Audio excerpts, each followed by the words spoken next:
Hi!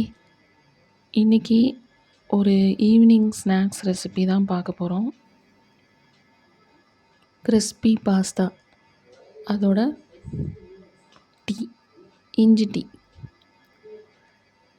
Pasta வச்சு morning breakfast இல்லை வெவ்வேறு வெரைட்டியாக செய்வாங்க. இது ஒரு கிறிஸ்பியாக ஈவினிங் ஸ்நாக்ஸாக எப்படி செய்யலான்னு பார்க்கலாம். நான் ஒரு ஸ்ப்ரிங் டைப் பாஸ்தா தான் எடுத்திருக்கேன்.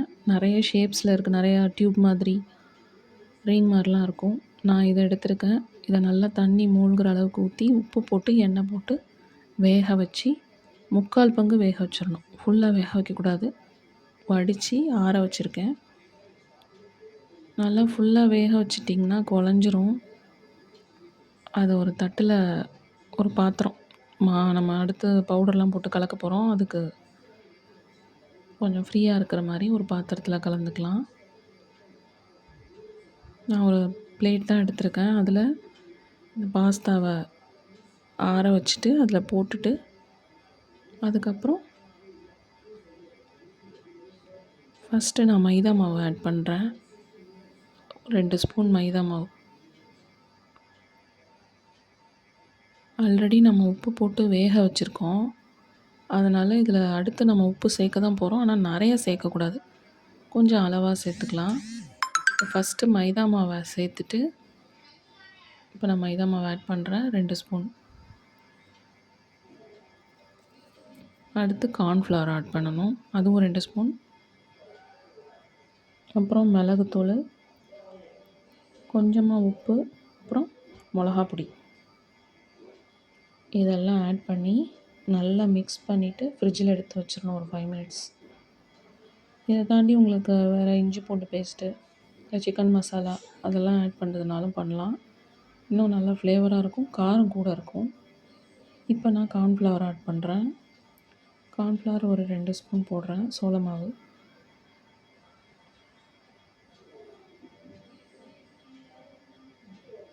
பாஸ்தா யூஸ்வலாக நல்லா ஃபுல்லாக வேக வச்சு அதை ஆற வச்சு வடிச்சிட்டு ஆற வச்சு அதில் மேகி மசாலா போட்டு செய்வேன். வெங்காயம், தக்காளி, முட்டை இதெல்லாம் போட்டும் செய்யலாம். நான் ஏற்கனவே ஒரு வீடியோ அப்லோட் பண்ணியிருக்கேன், பாருங்கள். பாஸ்தா குக் பண்ணி எப்படி கிட்ஸ்க்கு கொடுக்குறதுன்னு. ரொம்ப சீக்கிரமாக செஞ்சிடலாம். எப்போயாவது ஒரு தடவை எடுத்துக்கலாம், அடிக்கடி சாப்பிடக்கூடாது. ஏன்னா இது ஹெல்த்தி ஃபுட்டில் வராது, அதுக்காக சொல்கிறேன். அக்கேஷ்னலாக எப்போயாவது எடுத்துக்கலாம். அடுத்து உப்பு போட்டுட்டு மிளகுத்தூள், மிளகு ஜீரக பொடி வச்சுருக்கேன், அரைச்சி வச்சுருக்கேன், அது ஒரு 2 ஸ்பூன் தூவி விட்டுக்கலாம். இப்போ எல்லாத்தையும் மிக்ஸ் பண்ணிக்கணும். அப்புறம் லாஸ்ட்டாக மிளகாத்தூள் போடுறேன் நான்.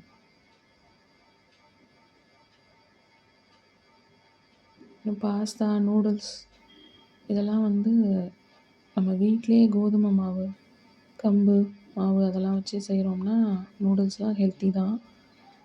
ஆனால் அதெல்லாம் ரொம்ப நேரம் ஆகும் ப்ரொசீஜரு, செஞ்சு வேக வச்சு எடுக்க. இன்ஸ்டண்ட்டாக கொடுக்கறதுக்கு கடையில் ரெடிமேடாக கிடைக்கிறதான் யூஸ் பண்ணுறோம். இதை எப்போயாவது செஞ்சு கொடுத்தா ஓகே, அடிக்கடி பசங்களுக்கு இதெல்லாம் கொடுக்கக்கூடாது. இப்போ அடுத்து மிளகாத்தூள் 1 ஸ்பூன் மட்டும்தான் ஆட் பண்ணுறேன், காரம் அதிகமாக வேண்டான்னு. நல்லா மிக்ஸ் பண்ணிடணும். பண்ணிவிட்டு எப்பொழுதும் போல் எண்ணெய் சட்டியை அடுப்பில் வச்சுட்டு அது பொரிக்கிற அளவுக்கு எண்ணெயை ஊற்றி பொரித்து எடுக்கணும். அவ்வளோதான், ஆஸ் யூஷுவல் தான். என்னென்னா பாஸ்தாவை கொஞ்சம் 3/4 பங்கு வேக வைக்கணும். இப்போ இது ரெடி ஆகிடுச்சு, ஃப்ரிட்ஜில் வச்சு எடுத்துட்டேன். இப்போ தனித்தனியாக இருக்கும் உங்களுக்கு, ஆனால் ரொம்ப நேரம் வேகும். எண்ணெயில் போட்டிங்கன்னா ரொம்ப நேரம் வேகும். ஏற்கனவே வேக வச்சு எடுத்ததுனால அதில் கொஞ்சம் அந்த ஈரப்பதம் இருக்கும். எண்ணெய் ஆட் பண்ணி பொரிச்சோம்னா நம்ம முறுக்கு புரியும் போது முறுக்கு எண்ணெயில் போடும்போது எப்படி பொங்கி வருதோ அது மாதிரி நல்லா பொங்கி வரும் எண்ணெய். ஏன்னா அதில் கொஞ்சம் அந்த ஈரப்பதம் இருக்கிறதுனால. ரொம்ப நேரம் ஆகும் வேக. இந்த ஷேப் ரொம்ப நேரம் எடுத்துக்குது. இதை எடுத்து சாப்பிட்டு பார்த்தோம்னா நம்ம 1 கப்பு அளவுக்கு போட்டோம்னா பொரிஞ்சுதுன்னா பாதி கப்பு அளவு தான் இருக்கும். இது சாப்பிட்டா ஒரு நார்மல் வத்தல் சாப்பிட்ற மாதிரி தான் இருக்குது டேஸ்ட்டு. அடுத்து ஈவினிங் டீக்கு காய்ச்சின பாலில் 2 ஸ்பூன் டீ தூள், இஞ்சி நல்லா வாஷ் பண்ணிவிட்டு தோலோடையே நசுக்கி அதில் போட்டுடுறேன்.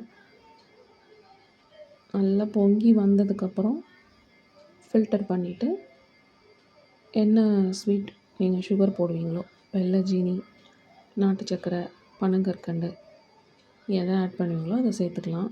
நான் ஒயிட் சுகர் தான் போடுறேன், 1 ஸ்பூன். ஈவினிங் ஸ்நாக்ஸ்க்கு நல்ல பெஸ்ட்டு காம்பினேஷன், நல்லா இருக்கும். ட்ரை பண்ணி பாருங்கள். பசங்களுக்கும் கொடுங்க, பசங்களுக்கு ரொம்ப பிடிக்கும்.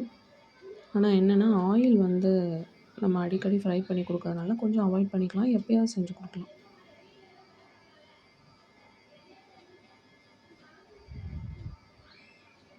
சுகர் ஆட் பண்ணிவிட்டு அவ்வளோதான், இஞ்சி டீ ரெடி. இதிலே நீங்கள் இஞ்சிக்கு பதிலாக ஏலக்காய் போட்டிங்கன்னா ஏலக்காய் டீ நசுக்கி போடணும், அவ்வளோதான். எல்லாருக்கும் தெரியும். பிகினர்ஸ்க்கு இது கொஞ்சம் ஈஸியாக இருக்கும். ரொட்டீனாக ஈவினிங் ஸ்நாக்ஸு வீட்டில் செய்கிறதுனா பஜ்ஜி, பக்கோடா, வடை அது மாதிரி செய்கிறதுக்கு பதிலாக இது மாதிரி டிஃப்ரெண்ட்டாக ட்ரை பண்ணி பாருங்கள். பசங்களுக்கு ரொம்ப பிடிக்கும்.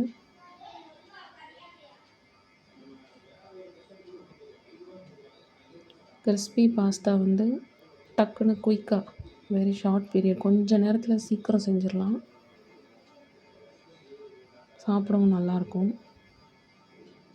ஈவினிங் டைமில் நீங்கள் வீட்டில் என்ன ஸ்நாக்ஸ் செய்வீங்கன்னு சொல்லுங்கள். நான் மோஸ்ட்லி பசங்களுக்கு இது மாதிரி வடை, பஜ்ஜி, கிறிஸ்பி பாஸ்தா, பேன் கேக்கு, அப்புறம் ஸ்வீட் கார்ன் வேக வச்சு கொடுப்பேன். வேறு வேர்க்கடலை வேக வச்சு கொடுக்கறது, பருப்பு வடை, காலிஃப்ளவர் பக்கோடா அது மாதிரி தான் செஞ்சு கொடுப்பேன்.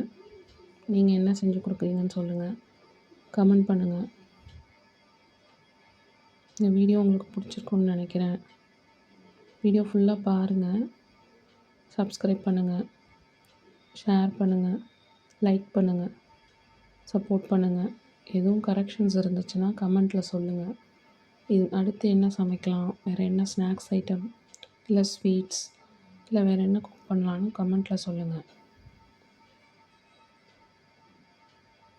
என்னோடய மற்ற வீடியோஸ் எல்லாமே பாருங்கள். நான் ரொம்ப பெஸ்ட்டு குக்கெல்லாம் கிடையாது, எனக்கு தெரிஞ்சது தான் வீடியோ போடுறேன். இதான் என் பசங்க. பெரியவன் தன்வந்த் 4th ஸ்டாண்டர்ட் படிக்கிறான். இவன் சின்னவன் ரிஷ்வந்த் 1st ஸ்டாண்டர்ட் படிக்கிறான். சப்ஸ்கிரைப் பண்ணுங்கள். தேங்க்யூ.